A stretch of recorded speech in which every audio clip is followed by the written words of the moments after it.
Today is laundry day. Well, it's actually putting away laundry, and that's what I'm doing right now. And I'm hanging them right up here. I don't know if you can see it. Till I get this thing full, and then I'll take it into my bedroom. I'm having a hard time keeping up with my laundry, and I can't seem to rescue it before it gets wrinkled. And I'm just so busy all the time. And I don't know if any of you ladies can identify with that, but sometimes it just feels so like overwhelming, you know, when you're just doing all you can and it's all you can do, like literally just all you can do just to try to uh, get things done. And it's just it's hard. And I wanted to encourage. Is this all the way on? Okay, well, I guess it is. I just wanted to encourage you ladies today, um, to keep going. Yeah, easier said than done, right? But keep going, because I wanted to say that, there's always someone worse off than you. And I try to remember that. Like, um, I do. I just want to say I see people who all the time, they're in wheelchairs and stuff like that, and in the rest homes and things, and I'm like, you know, there is someone with a lot worse, you know, than you have. And I always try to encourage those ladies in there, I mean, and the men too, that they should be glad that, I mean, if I was in there, this is how I would look at it. I would look at it like, well, because I'm in here, then at least I don't have to do all that stuff like keeping home and all that. Maybe they long to do that. I don't know. But it's very hard, and I always try to tell them, hey, at least you don't have to pay your bills. Try to make it month to month, because people are having a hard time out there, and um, sometimes that goes over real well. Sometimes I'm like, well, I try to find anything good that I can and try to encourage them, and tell them, uh,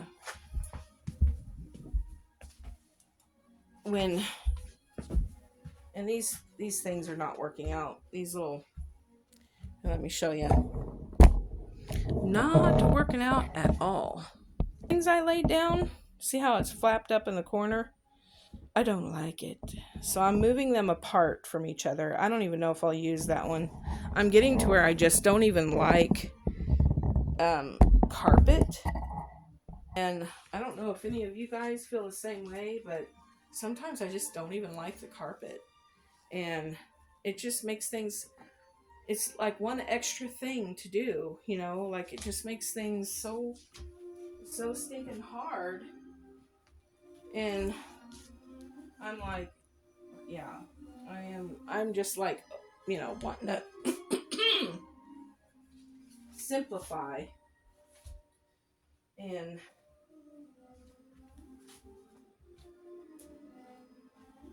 I don't like extra work. If I can make it as easy on myself as I can, I try to do that, and I'm just about ready to just ditch the whole idea of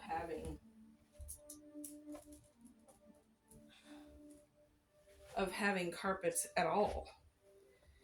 And because, I mean, for me, I don't run around with my bare feet. I never do that. I just don't like that at all. And no matter how clean you think you might have your floor, when you wear socks around it or whatever, it's just these floors are really cold. I'll show you. You've seen them before, but I'm going to show you again. That kind of floor. So it's not wood.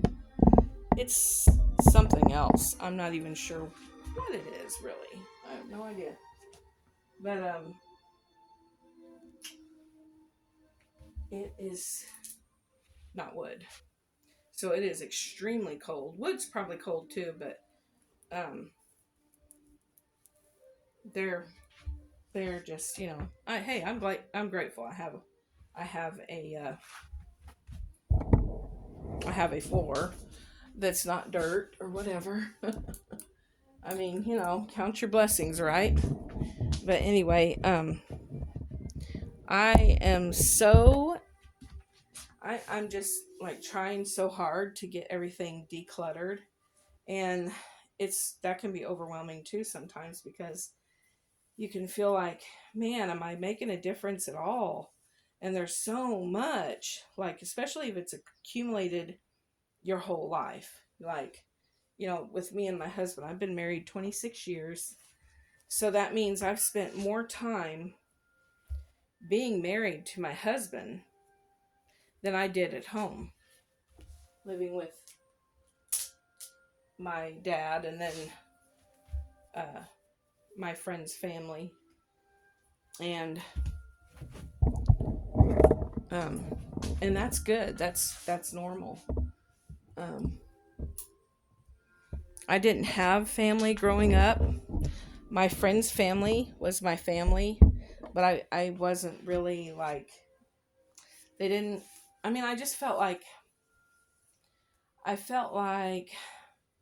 don't know if you've ever been raised in a home where the parents, were foster parents or whatever, but man, I just did not feel like I was part of their family. I was the ugly stepchild or something. And my best friend at the time, we were as different as night is today. And she had blonde hair and blue eyes, and I have dark hair and hazel eyes. And she was outgoing, and I was gentle in nature and just wanted to be a keeper of the home. I'm so glad the Lord has made me a keeper of the home, so I have many things to be thankful for. But it was a time of adversity in my life. And I'm about to, what I'm going to do with these, since I have so much trouble getting them out. If I get my clothes out right away out of the dryer, then I don't have to deal with this. But since I do have to deal with this, I'm thinking the really bad stuff I can either rewash, which I really don't want to do, or I can go to the store and get some of that wrinkle releaser instead of ironing. I don't want to iron. Oh, that would take forever. And I just don't have time. I don't have time to do that. I mean, hey, if other women have time, great, but I don't. This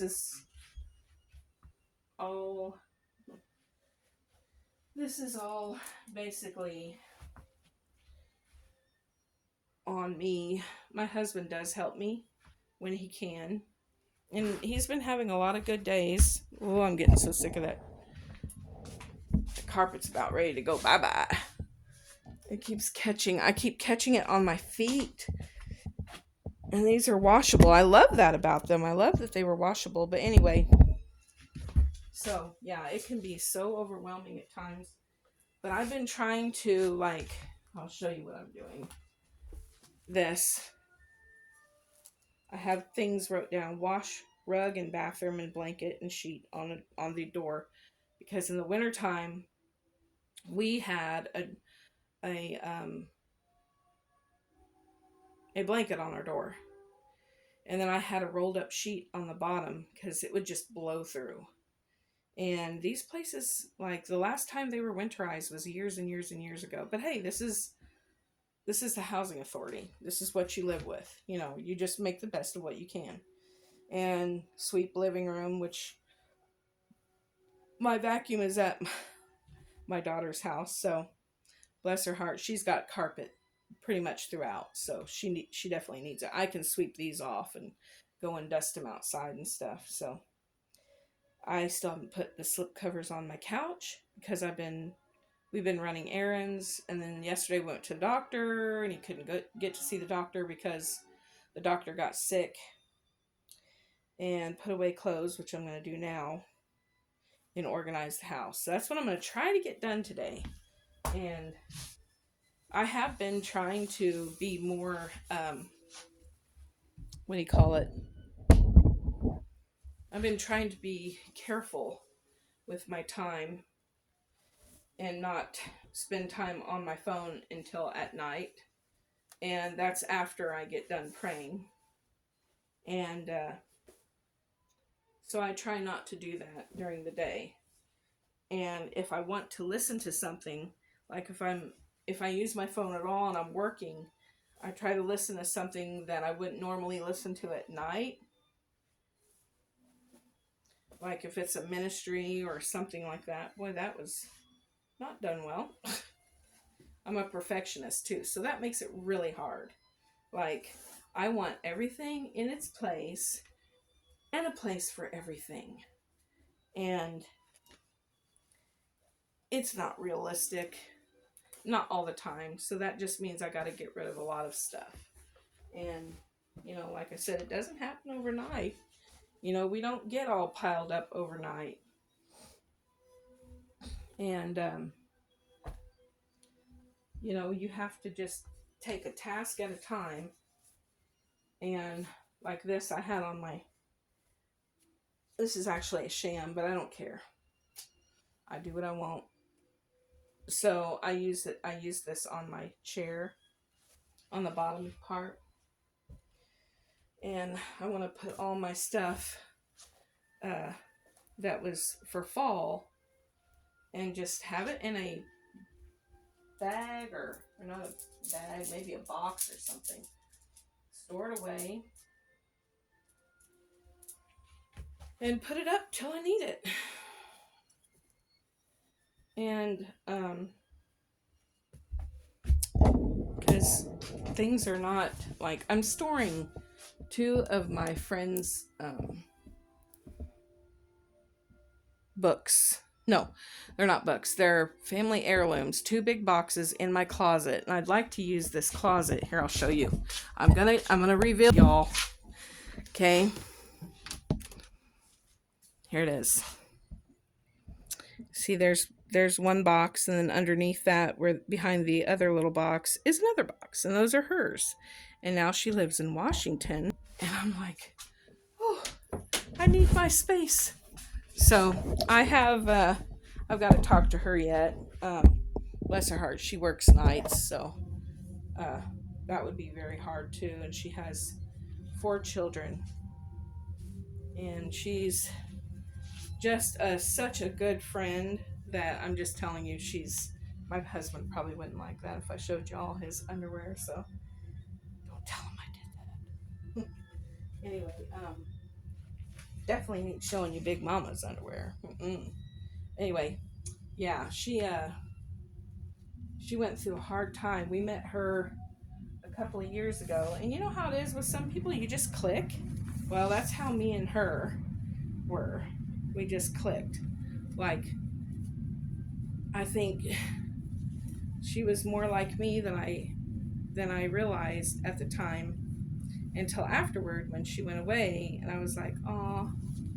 I'm like, but that's okay. In heaven, guys, we ain't gonna have to worry about none of this stuff. And we'll have all the time in the world to visit, and we'll no longer have to say, well, I gotta go. There won't be moments like that. Big Mama's got some. Big Mama needs big hangers or something. And we'll just have all kinds of time for eternity. We won't have to worry about it anymore. And that will be so fun. So I keep thinking about that. I keep thinking about heaven, and Like there's an old song that goes, how beautiful heaven must be, sweet home of the happy and free, fair haven of rest for the weary. How beautiful heaven must be. Um, so yeah, that's what I keep telling myself to think about, heaven, and this is what we're doing here. We're working for Jesus to spread the word, spread the gospel, and um, to glorify the Lord's name. And I'm actually sorry that I haven't mentioned Jesus on my channel as much as I should have. I feel like I should do that every single day because he's an integral part of who I am. I can't deny him, and I wouldn't want to. But sometimes I feel like I need to just share with people, what he's done for me and how good he's been. That he's given me the desires of my heart, that uh, just like, I'll show you something. Kind of a little bit of a sad story, but when I was growing up, my best friend, I lived with her and her family. Her grandmother made her pretty hangers. She used to sew and like all kinds of stuff. She was wonderful. Anyway, she made her pretty hangers, and I couldn't use them. Like we shared her room, so like I slept with her and stuff, and we were like best friends. But I felt so abandoned and like, oh, I just didn't have anybody. I didn't. My dad, and he said, well, can she? They asked him, like my best friend's mom and her asked my dad. Well, me and Tina were actually playing, but her mother asked my dad if she could raise us because I was having trouble. My mother wasn't around and stuff like that, so I went to go live with them, and it was very hard. I did not feel like I fit in at all, and there were some things that happened, but I'm not going to talk about that. But anyway, so I always wanted hangers like these. So one day I went to the thrift store and I found these, and I was like, well, someone's grandma made them, or maybe a grandma didn't make them. Maybe it was a younger woman. I don't know, but I liked them. So I was like, Lord, I'd like to have those. And there was one day I went to the thrift store and there was a bundle of just these kind. And so I snatched them up, and I'm like, well, I couldn't, use my friends, but here God has given me a desire that I had when I was younger, and I didn't have a grandmother actually growing up. I didn't have my dad. My dad would come and see me maybe every 6 months, and that was really hard to grow up without anyone. My brother was gone. He went to, as soon as he turned 16, he went off to California, and so I was virtually alone. And I didn't see my mom for, I think it was like 17 years.